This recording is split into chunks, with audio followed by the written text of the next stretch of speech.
नमस्कार। आज हम पद्म पुराण आधारित फाल्गुन मास के कृष्ण पक्ष में पड़ने वाली विजया एकादशी के महात्म्य तथा कथा का वर्णन करेंगे। लंका विजय की कामना से भगवान श्री राम ने विजया एकादशी व्रत का अनुष्ठान किया था। मान्यता है कि विजया एकादशी का व्रत रखने और विधि विधान से पूजा करने से विपरीत परिस्थितियां व्यक्ति के लिए अनुकूल होने लगती हैं और साधक को विजय की प्राप्ति होती है। यदि कोई शत्रु परेशान कर रहा हो तो इस व्रत को करने से वह दुर्बल हो जाता है। इस पुण्यमयी व्रत को करने वाले व्रती को और जो व्यक्ति इस व्रत की कथा को पढ़ता या सुनता है उसे वाजपेयी यज्ञ का फल मिलता है तथा सभी मनोरथ सिद्ध होते हैं। इसमें किया गया दान और ब्राह्मण भोजन सहस्त्र गुना फल देने वाला और होम तथा उपवास तो सहस्त्र गुने से भी अधिक फल देने वाला माना जाता है।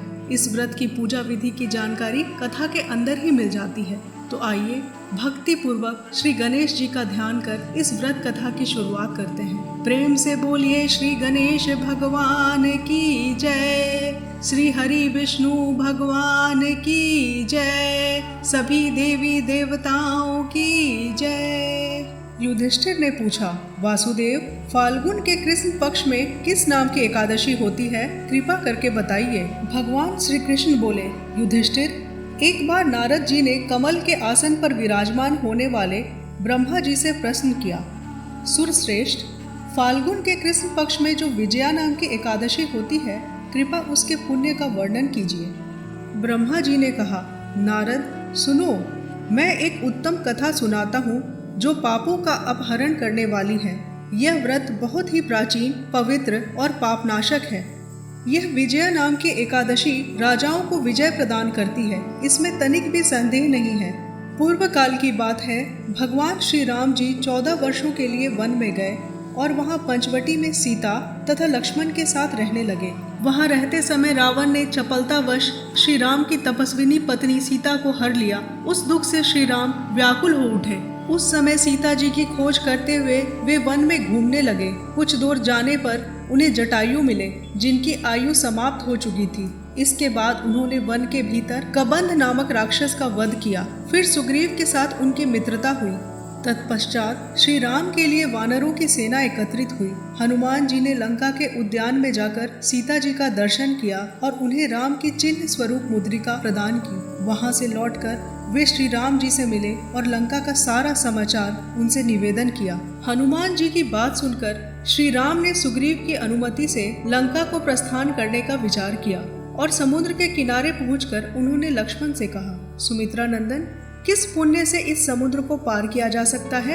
यह अत्यंत आगाध और भयंकर जल जंतुओं से भरा हुआ है। मुझे ऐसा कोई उपाय नहीं दिखाई देता जिससे इसको सुगमता से पार किया जा सके। लक्ष्मण बोले, महाराज, आप ही आदि देव और पुराण पुरुष पुरुषोत्तम हैं। आपसे क्या छिपा है? यहाँ द्वीप के भीतर बकदालभ्य नामक मुनि रहते हैं। यहाँ से आधे योजन पर उनका आश्रम है।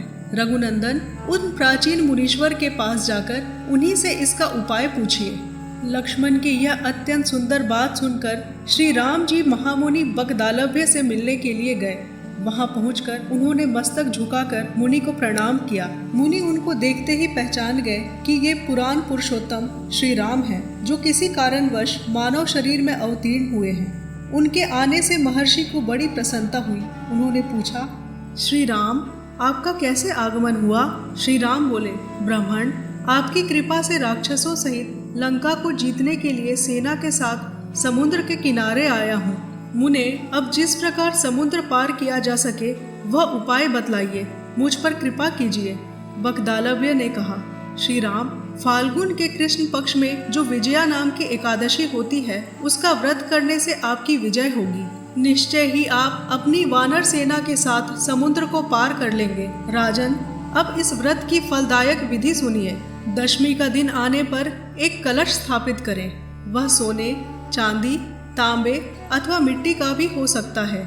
इस कलश को जल से भरकर उसमें पल्लव डाल दें। उसके ऊपर भगवान नारायण के सुवर्णमय विग्रह की स्थापना करें। फिर एकादशी के दिन प्रातःकाल स्नान करें। कलश को पुनः स्थिरता पूर्वक स्थापित करें।